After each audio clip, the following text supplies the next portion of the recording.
بسم اللہ الرحمن الرحیم۔ السلام علیکم۔ یعنی گھر کا ڈاکٹر میں خوش آمدید کہتا ہوں۔ میری آج کی اس ویڈیو کا موضوع ہے کہ حمل کے دوران یہ کام بالکل نہیں کرنے چاہیے، بلکہ ان کاموں سے مکمل پرہیز کرنی چاہیے۔ وہ کون سے کام ہیں، اس کے بارے میں ابھی آپ کو تفصیل سے بتاتا ہوں۔ چلیے ناظرین، شروع کرتے ہیں آج کی ویڈیو۔ ناظرین، اکثر خواتین اور لڑکیاں یہ سوال پوچھتی ہیں کہ حمل کے دوران کن چیزوں کا پرہیز کرنا چاہیے، کیسی غذا استعمال کرنی چاہیے۔ تو آج میں آپ کو حمل کے بارے احتیاطی تدابیر کے بارے میں بتاتا ہوں۔ حمل کے دوران سبزیاں، فروٹ پہلے مہینے سے زیادہ لیں، مگر بہت اچھی طرح دھو کر۔ چائے، کافی، مرچیں، پان بالکل ہی ممنوع ہے، کیونکہ اکثر خواتین میٹھا پان بہت شوق سے کھاتی ہیں، اس لیے میں نے یہاں میٹھے پان کا بھی ذکر کیا ہے۔ زیادہ وزن اٹھانے سے پرہیز کریں اور جھک کر کام کرنا بند کر دیں۔ بہت زور کسی صورت نہ لگائیں۔ صبح صبح ایک سیب کھانے کی عادت ڈالیں۔ نماز کی پابندی رکھیں۔ سبز سبزیاں کھانے میں بڑھا دیں، کیونکہ ان میں آئرن کی تعداد زیادہ ہوتی ہے، جو کہ حاملہ خواتین کو زیادہ چاہیے ہوتی ہے۔ ٹھوکر لگنے سے بچنے کے لیے اندھیرے میں چلنے پھرنے سے احتیاط کریں۔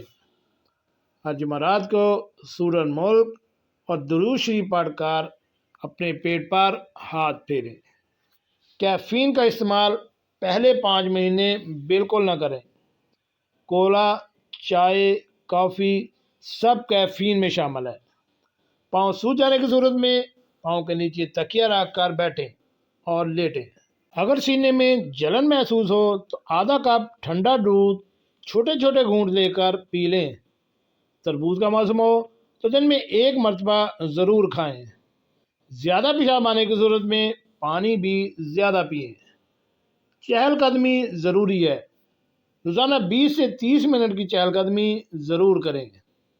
تیز مسالہ کھانے میں استعمال مت کریں۔ تو یہ تھیں آج کی کچھ احتیاطی تدابیر۔ امید کرتے ہیں کہ ان بتائی ہوئی احتیاطی تدابیر کو آپ پسند کریں گے اور ان پر عمل کر کے آپ اس حمل کی تکلیف کو کم کرنے میں میرا ساتھ دیں گی۔ ناظرین، اولاد اللہ کی ایک بہت بڑی نعمت ہے اور اس نعمت کی قدر کرنی چاہیے۔ اللہ تعالیٰ کسی کسی کو یہ نعمت عطا کرتا ہے، مگر جن کے پاس نہیں ہے ان سے ان کی قدر جانیے۔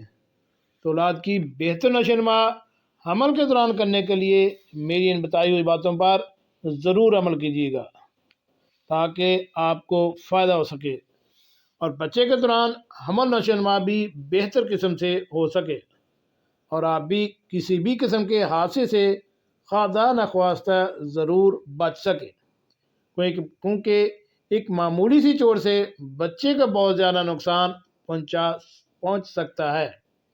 تو ان تمام باتوں کو ذہن میں رکھ کر بہت سے فوائد اور بہت سے نقصان ہونے سے بچا جا سکتا ہے اور بچے کی نشو و نما بھی اچھے طریقے سے کی جا سکتی ہے۔ مختلف قسم کی بیماریاں اور مشکلات سے بھی بچا جا سکتا ہے۔ جی ناظرین، کیسے لگی آج کی میری یہ معلوماتی ویڈیو؟